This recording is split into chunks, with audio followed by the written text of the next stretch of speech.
Dentro desse projeto revolucionário, você vencendo uma prefeitura de São Paulo, você, por exemplo, eu, como um liberal, e para você, né, um instrumento da burguesia, etc., você me mataria para fazer a revolução? Seria uma coisa ok assim para você? Pode ir. Deputado, veja, eu defendo, por exemplo, penas muito duras para empresários que, em nome do lucro, negligenciam a segurança e afundam cidades como Brumadinho. Você votou contra para proteger os empresários. Eu, por exemplo, defendo penas muito duras. E quem mata é justamente a ganância capitalista, né? Em Brumadinho, mais de 270 pessoas morreram e você não explicou porque votou contra. Dito isso, vamos diretamente à pergunta. Veja, gente, a pergunta ela tem uma mentira, né? Não se implementa um projeto comunista num âmbito municipal, né? Nem numa eleição está em jogo se vai ser o modo de produção, o regime, se vai ser socialista ou comunista. Isso não está em jogo numa eleição, especialmente numa eleição municipal. O deputado deve saber muito bem que o município, no Brasil, a estrutura de municipalidade, ela concentra bem pouco de capacidade arrecadatória, decisória, que tem uma hiperconcentração de poder no âmbito da União, né? A União é responsável pelo maior número de impostos arrecadados e os marcos regulatórios dos próprios serviços municipais dependem muito de competências da União. Eu espero que o deputado saiba disso. O que é que está em jogo, por exemplo, na eleição municipal? Está em jogo, basicamente, o modelo de governança e o conflito redistributivo. O que é o conflito redistributivo? É para onde vai prioritariamente o orçamento, de quem se cobra e para onde vai o orçamento. Eu fui candidato ao governo do estado de Pernambuco em 2022. O que é que a gente estava colocando ali como debate?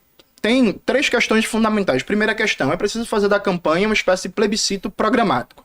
Você deixar muito claro o que vai fazer, como vai fazer, de onde vai sair o dinheiro, qual é que vai ser a perspectiva, como você vai apresentar os projetos para saúde, educação, cultura, lazer, infraestrutura, meio ambiente e por aí vai. Deixando claro o projeto que você está defendendo, envolvendo toda a classe trabalhadora, envolvendo os movimentos sociais, envolvendo a academia, ganhando a eleição, desde já se propõe uma governança com participação ativa, né? Não uma governança a frio, uma governança a quente. Então, mecanismos de orçamento participativo, mecanismos de participação direta e indireta nas secretarias, junto com os movimentos sociais e os setores da sociedade interessados em determinadas áreas específicas. Então, por exemplo, vai ter uma secretaria de saúde. Os trabalhadores e trabalhadoras da saúde, os usuários, têm que ter vários mecanismos de consulta, de participação direta e indireta para fiscalizar o trabalho da secretaria, para definir as prioridades orçamentárias e definir os marcos de regulação da política no setor de saúde. Então, uma governança direta, ativa e um processo de definição de prioridades orçamentárias. Então, vamos pegar algumas coisas básicas. No exemplo de São Paulo, já que o deputado quer tanto debater São Paulo. Em 2015, foi aprovada uma legislação na Câmara Municipal de São Paulo que diz que 100% do alimento servido para as crianças na merenda tem que ser à base de orgânicos, né? Até 2026. Isso é importante? Muito. Por quê? Isso preserva o meio ambiente, que a gente está falando de uma produção de alimentos sem agrotóxicos, sem destruição ambiental. Isso é bom para a saúde das crianças. Isso é bom para a agricultura familiar, para gerar emprego no campo. A gente está em 2024, só 4% da alimentação das crianças, 1 milhão de refeições servidas pela Prefeitura de São Paulo, são de alimentos orgânicos. Então as crianças estão comendo comida com agrotóxico e que, em vez da prefeitura comprar diretamente nas creches conveniadas e nas creches que são PPPs, a prefeitura está dando dinheiro e se compra como quer e não cumpre a lei de orgânicos. Então, por exemplo, uma das prioridades seria garantir uma alimentação digna, de qualidade, à base de orgânicos, porque conecta a política de educação, que é fundamental a criança bem alimentada para aprender, conecta a política de defesa do meio ambiente, conecta a política de saúde, menos agrotóxico, menos doença, menos câncer, menos problemas na área da oncologia, e você vai remodelando o orçamento público para garantir o interesse fundamental da classe trabalhadora. Isso no âmbito de uma prefeitura.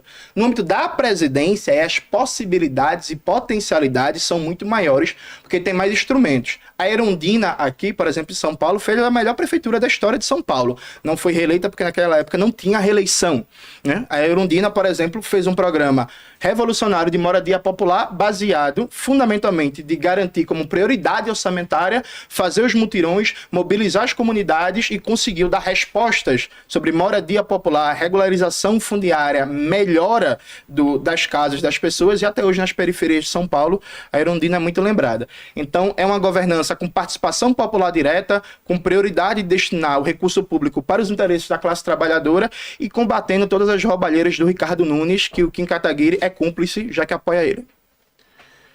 3 minutos para a réplica. Vamos lá, eu já respondi, mas vou responder de novo porque eu votei contra o projeto de lei, porque ele não separa uma coisa que é técnica e que o Jones não entende, porque não tem conhecimento, porque ele não sabe nem o que é um estudo de impacto ambiental com relatório de impacto ambiental, que é peça fundamental em preservação de meio ambiente. Quem se diz preocupar com o meio ambiente deveria saber uma coisa elementar dessas, mas vou repetir, porque não separava a barragem feita de mineração com a barragem feita para hidrelétricas. E reforço, você é contra a punição para empresário. De quem foi o relatório do licenciamento ambiental que aumentou a punição para os empresários? Eu que aprovei dentro da Câmara dos Deputados, né? Não sei se foi falta de conhecimento seu, mas a minha lei é muito mais estruturada e com uma punição, com punições administrativas maiores, incluindo também as repercussões criminais do projeto de lei que você citou. Então, isso não sei se você não sabia ou se você preferiu ignorar. E você não respondeu como você articularia, como você construiria maioria para governar. Você ia aceitar as indicações políticas? Quais partidos que iam fazer essas indicações políticas? Como é que um comunista revolucionário faz articulação política dentro da política institucional, agora que você é um dirigente partidário que quer disputar o poder? Um dia pode ser que você ganhe a eleição, né? Até agora não aconteceu, mas você ganha a eleição um dia, você vai articular como e você vai aprovar como esses instrumentos, por exemplo, orçamento participativo. Precisa mandar um projeto de lei para a Câmara de Vereadores, como você articula e como você constrói a maioria para isso. E você também não respondeu em relação à própria revolução. Se na revolução mortes, né, são contingências comuns, aí como você coloca, se a minha morte também estaria ok. Se você me matar numa revolução, estaria tudo bem para você. Eu quero entender